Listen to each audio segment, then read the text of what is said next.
to the Kamado Show. I'm Brandon. And I'm Coley. We are the brother-sister anime duo. Not in a love you like a brother-sister kind of way, but as in a go ask our mom, she's the same person. This show is an anime lover's safe haven, catered toward the average anime lover, free from spoilers. So today's episode is going to be the part 2 of the live-action One Piece episodes 3 and 4. So let's get to it. All right. So you notice quite a bit of differences, right, between the live action and the anime. How do you want to really continue on from our last episode a little bit? We'll continue on with some of these differences. Where would you like to start? Yeah, so we start off, one major difference between the live action and the anime is like we get to see inside of Kaya's house. So the Straw Hat crew is invited inside for dinner at Kaya's house, which didn't happen in the anime. They ate at, I think it was either Usopp's house or some diner in town. Mm-hmm. And I have a theory on this as well as a couple other things I want to get to throughout this episode. I want to put my kind of producer hat on for a second. I have a film and television background for those who don't know. I want to put the producer hat on.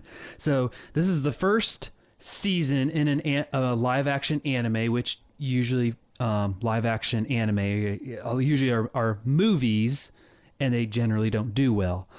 So this is the first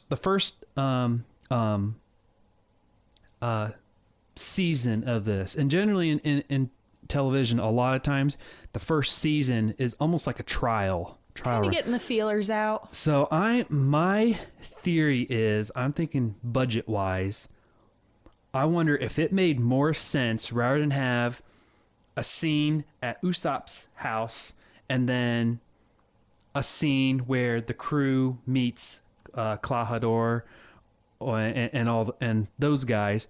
What if you just combine it? That way you only have to do one set, and then you also only have to set up because you've been in some of my projects before, and you remember seeing how, setting up the lights and everything every time you move a location. I wonder for the just having only one set and then also only having to set up once. I wonder if that was some reason behind this choice. And you save time because keep in mind, you don't have a whole arc. You got to get everything in. Anyway, that's my theory. I have a couple more instances where I think maybe that's, if I'm in the producer's chair and I want to have to cut some things, but still try to keep it as authentic as possible.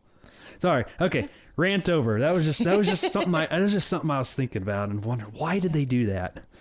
Probably budget-wise, it makes more sense and just easier to do. Yeah. Let's see what other differences we catch in this. So one of the major ones that was really an eyebrow raiser for me was just the way that they were going about trying to off Kaya.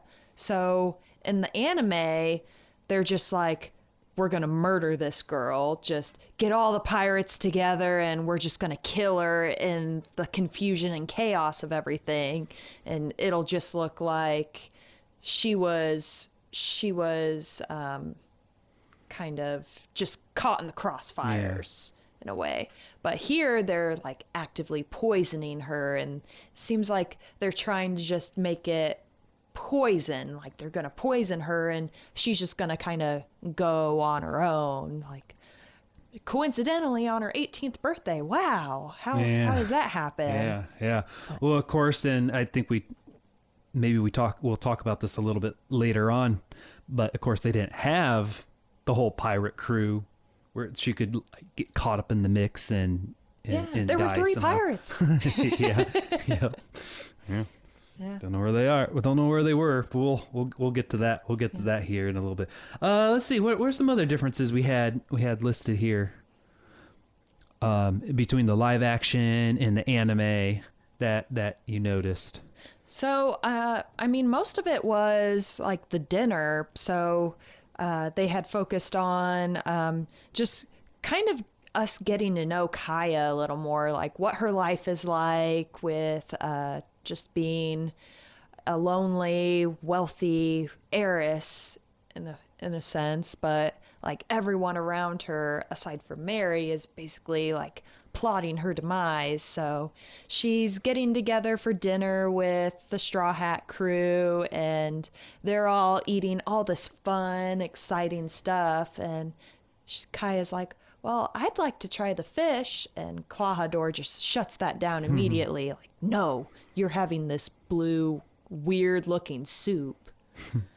But so you'd think that, like, if they're trying to poison her, that they would come up with some more intricate ways of trying to get this poison into her. A little more discreet than blue Bright soup. blue. Like, what? Like, it doesn't look appetizing. No. Just, ugh, gross. Let's see, what else at dinner? She found out that's where they're pirates. That's when Luffy blurted out, "Oh, well, we're pirates." And they're just like, I think in the anime, he's just like, Luffy, when they first met him, it was actually out in the garden, but they had said something like, "Oh my gosh, Luffy, do not say anything else. Like, next thing you're going to say is like, we're pirates or something, and that's going to make things," and he just blurts it out. Same thing at dinner. Yep. So that was actually that, it was different, but also similar in a little way, where he just blurted out that we are pirates. So Yeah. What'd you think of Kaya's reaction to that? It was just kind of a, "Oh, is that so?" Like, Usopp hadn't mentioned that you guys were also pirates. Like, Captain Usopp is a pirate, and all of the fun adventures that he shares with her that he's done, like the giant goldfish story.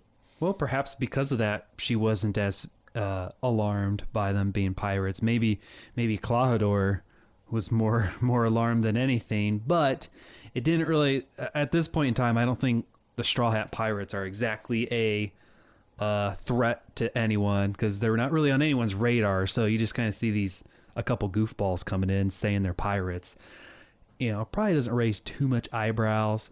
I mean, I know there are this fear of pirates, but yeah, obviously with Usopp running around, pirates, it shows that there is some kind of fear of that. But yeah, it seems like after years and years of him hollering that every day, though, it seems like the island is all kind of desensitized to pirates in a sense too. Like, yeah, pirates. Yep, same old. This crazy liar guy who is just always talking about pirates all the time. They never come.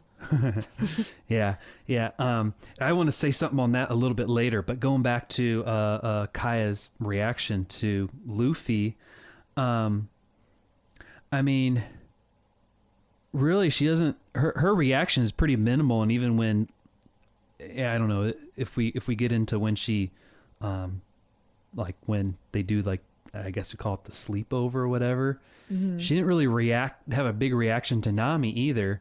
When she finds that she's basically stealing her stuff, and they end up, I guess you kind of called it girl talk. Yeah. Having the girl talk then, right? Yeah. So it really did show Kaya's gentle nature. Like, she didn't try to punish Nami when she caught her red-handed stealing stuff. She's just like, "Oh, what's the pillowcase for if you're looking for the bathroom? So come on in. Let's talk about boys. Let's talk about our dead relatives and dead people we care about." So it was interesting that they kind of added that little girl talk scene in. So really, really played into the slumber party type thing. So we kind of hear more about, like, what happened to Kaya's parents, that they passed away at sea. And then Kaya asks Nami, like, "Oh, did you lose anybody close to you? Have you ever lost anybody?" And Nami is still keeping her arms length away, Distant, and not really giving anything away yet, even though we know she does have people close to her. Yeah. Not very many. Yeah. So of course, she knew her intentions, but didn't stop to. So that's, just kind of plays into her gentle nature. What else? And we kind of talked about this a little bit in the last episode. Zoro gets lost in the mansion. He's on the prowl for booze. Yeah. So what all they're doing during this time, during the sleepover? Not a single one of them is sleeping at this slumber party. Man. Of course, Luffy is on the hunt for more food. He's just a bottomless pit, always wants more food. So he thankfully runs into Zoro. So they're like, well, you stick with me. I can at least get us to the kitchen, which booze might be in the kitchen. That's a logical thought. So they team up and go together. And of course, Usopp is just shooting his slingshot, in the kitchen.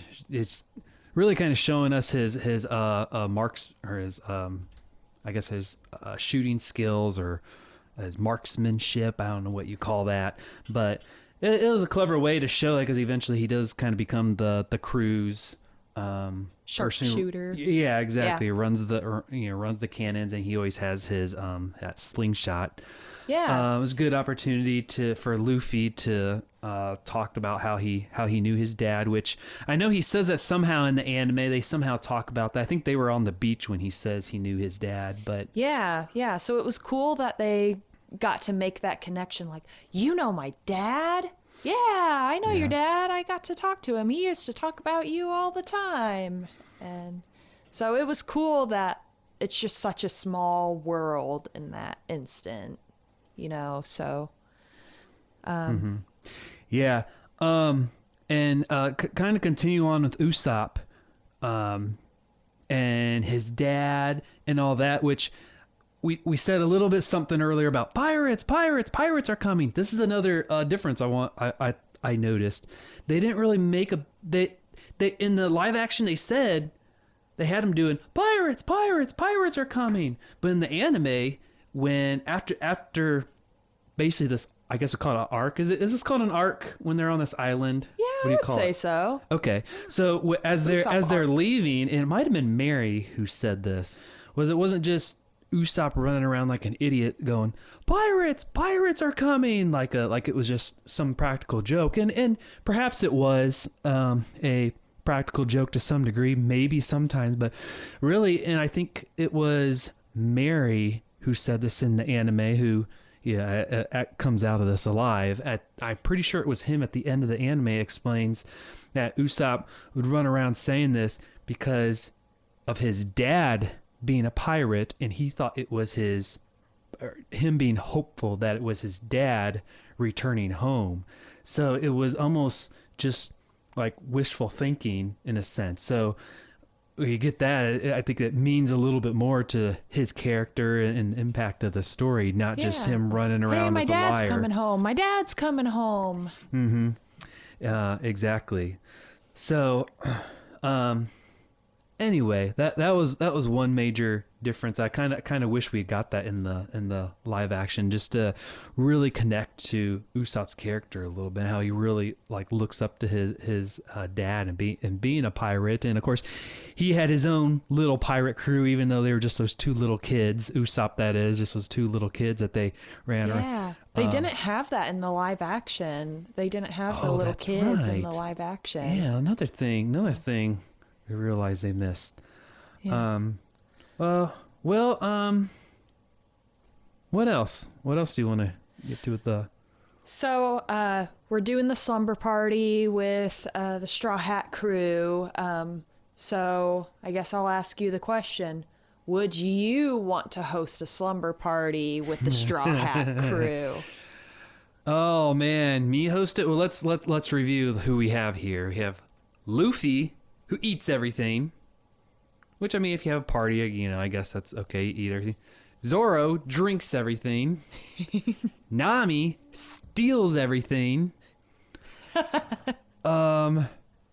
Really, what do we have left? Usopp. I mean, Usopp would probably be fun. I mean, I'm sure, social conversations would go well with him. So, but no. What about you? Heck no.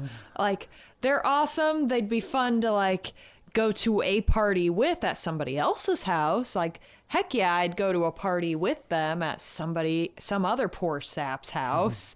But I don't think I'd want them at my house. Like, as they are currently, like, Nami's still a little shady. I don't think I'd trust her to not steal my stuff. And Zoro, I mean, I think he pretty much just stays boozy his whole time. Just, he drinks a lot all the time. That doesn't really change as the anime progresses, I don't think. And Luffy, of course, is always eating all the time. That's all he ever thinks about.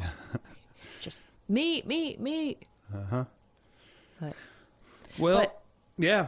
Go ahead. You're going to say the same thing I was, Yeah. I think, right? What were we going to say? we want to hear from you. Like, would you want the Straw Hat crew to sleep over at your house, or maybe not so much?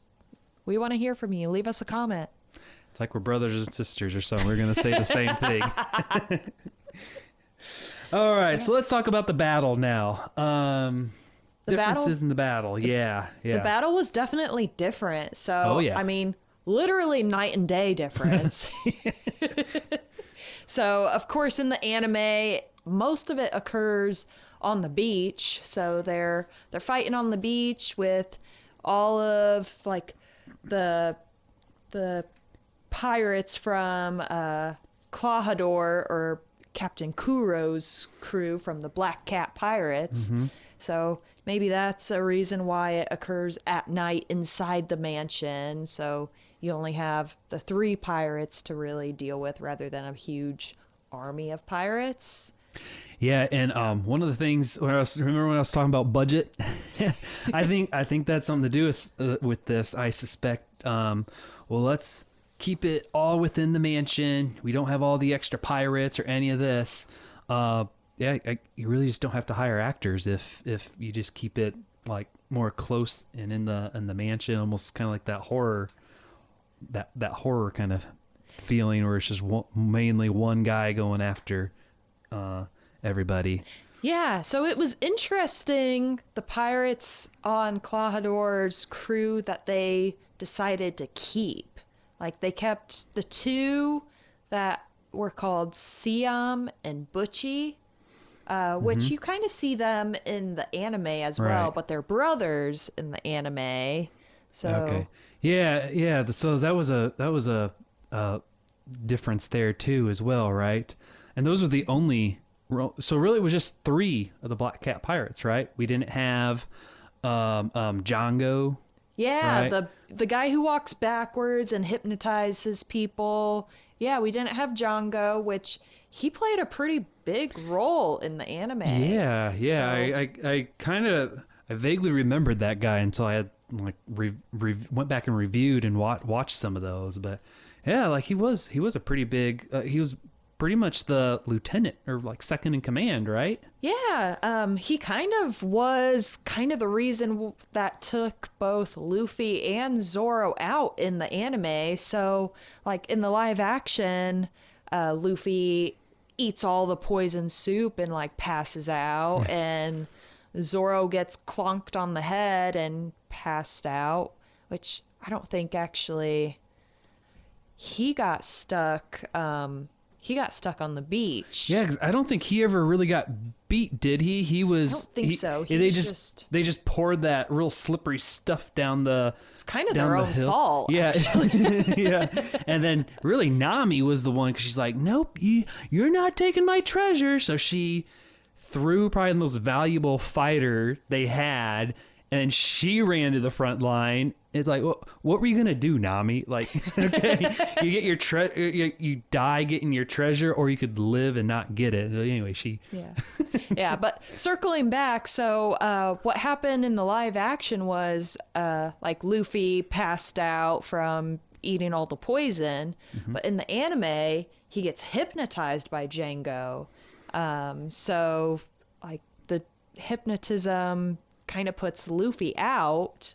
So I guess in a sense it kind of works the same way. Luffy's out of the equation for a little bit. But It just seemed like he was such a cool and fun, interesting character. I feel like I probably would have replaced one of like Siam or Butchie with Django because he played a bigger role than those two. Yeah, and I wonder if it goes down to, I guess again, what I was said earlier in our podcast episode was time and budget. Again, they're trying to consolidate so much stuff. If you do the whole thing with Django, and now you got to write this whole thing about how Luffy gets hypnotized and all this stuff, and which I don't know if that would have saved much time as opposed to poisoning him. But I suppose we'll just it all kind of works out the same way. Yeah. Yep. But I mean, one other major difference was Mary meeting his demise. Like, so in the anime, of course, rarely anybody ever dies in the anime. So, of course, Mary got injured. Clawhador, like, clawed him up, and he was able to tell Kaya, like, oh, Clawhador did this to me.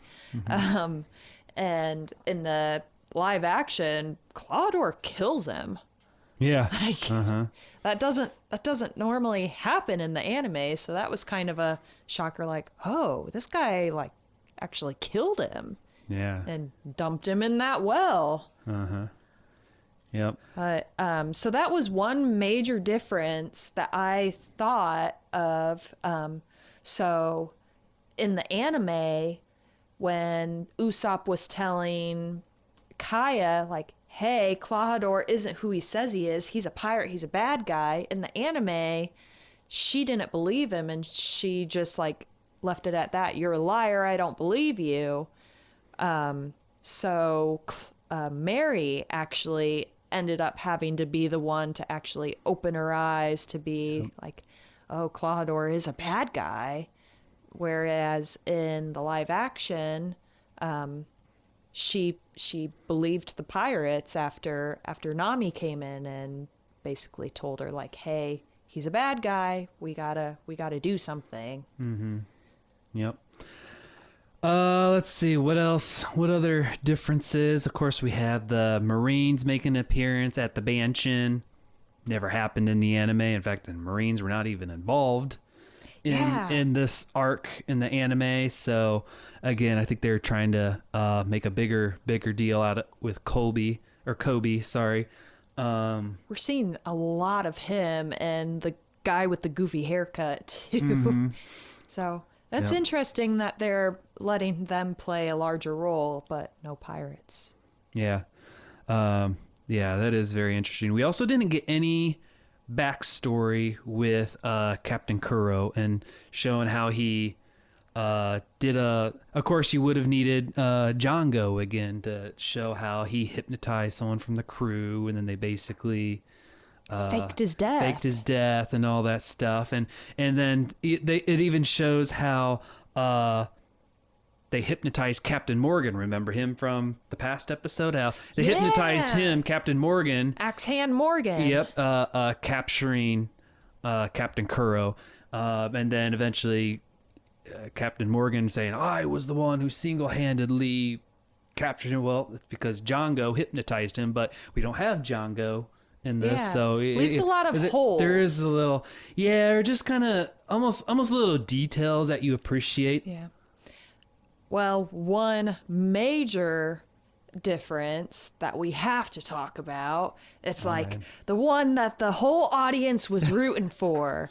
Kaya and Usopp, they get their kiss goodbye for each other. Like that doesn't happen in the anime. Like, anime is so coy about any kind of romance. Like, it takes 20 seasons for the guy to like hold her hand, and that's as far as the romance goes. But like, you can tell that they're in love with each other and aren't gonna say anything, aren't gonna do anything. But no, the live action, they kiss. Yeah. So that was refreshing to see, and that was kind of cool, kind of a cheering moment for the audience, I felt. Yeah. So it's like, you know that they're both in love with each other, just kiss. Yeah, and usually I like to keep things pretty similar to the original. I don't like differences, even though we talked about a lot of the differences and we were okay with them. But here, I really don't mind. I don't mind it. I was happy with that little update. It gives you just a little extra something for the audience. Yeah. Throw us a bone. Yeah, absolutely. Okay, so next you want to talk about the Jolly Roger?